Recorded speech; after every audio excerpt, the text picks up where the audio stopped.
This isn't a sponsored video. I don't even know these guys, but I think it needs to be shown. You guys watching this probably know this problem. Finally, the stars aligned, prayers were answered, and the problem's been solved. God knows why Festool didn't do this themselves, and I hope the guys that made this patterned the absolute out of that. It's not like they didn't have the chance. Last upgrade to this saw, they basically put a locking mechanism to the hose and the flange, which actually just made things worse. This obviously is just my own stupid fault for not locking the hose off, but that's what it is like when that hose comes off the whole saw when you're sawing. And it's not something that just happens every so often. It happens a lot. Almost every 4 times of using the saw. Basically the hose slowly wobbles that flange off, and I've tried everything. Like you can see, I put screws through it trying to lock it off, but no, with the hose locked it was just, it fell off even easier, which man, did it great on me. And even without the collar blocked off with those screws, this is basically the problem. What slowly happens is that, let's call it a collar, slowly starts to undo. And now I'm swinging my saw and I'll hang it on the wall and I put it back to the workpiece, back and forwards. That comes undone much faster than what I'm doing there.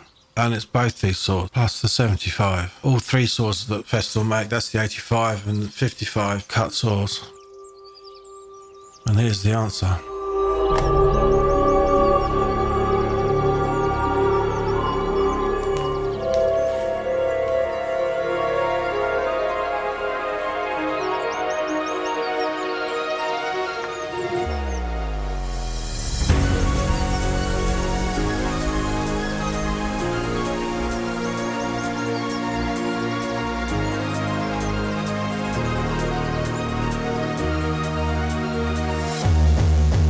I didn't have a clue how to swap this around. I didn't even bother looking online. I should have. There's probably some instructions somewhere. No, there weren't any instructions that came with the part. You can buy this in black as well. I quite like green. If you don't know Festool tools, green is usually a functional part of a tool, hence why they're green and not black or grey. Anyway, yeah, I pissed about for quite a while trying to figure out how the hell I can get this off without breaking it. In the end, though, I literally just brute force pulled it off. It's kind of like a push fit. It's the best way I can explain it. And even the screwdriver won't work in. Just send it. The cost was something like 12, 13 quid. I can't remember off the top of my head. There was no free Haribo chewy stick, which was a shame. Got a little sticker though. But the best thing is, it just works. I spent a good day building jigs with the track saw, and not once did the hose fall off.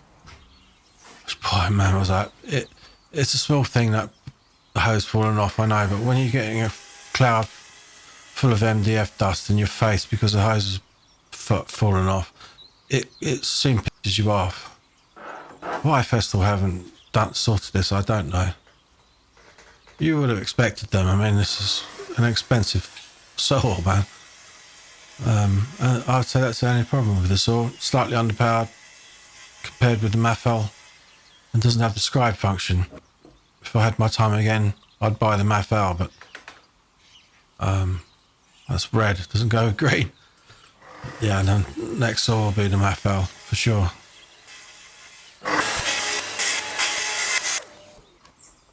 I said a minute ago that half the problem is it locks off and eventually comes undone. But because that little green bit of pipe has got teeth, it can't move, so it isn't going to come back undone again.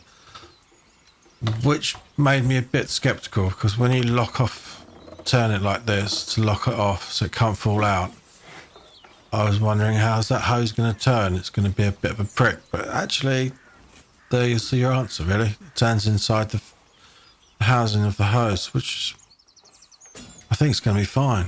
Still, it's 12 quid, job done.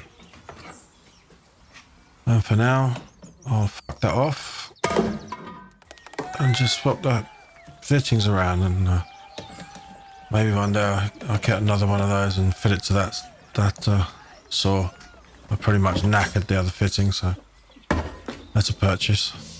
I'll leave a link below.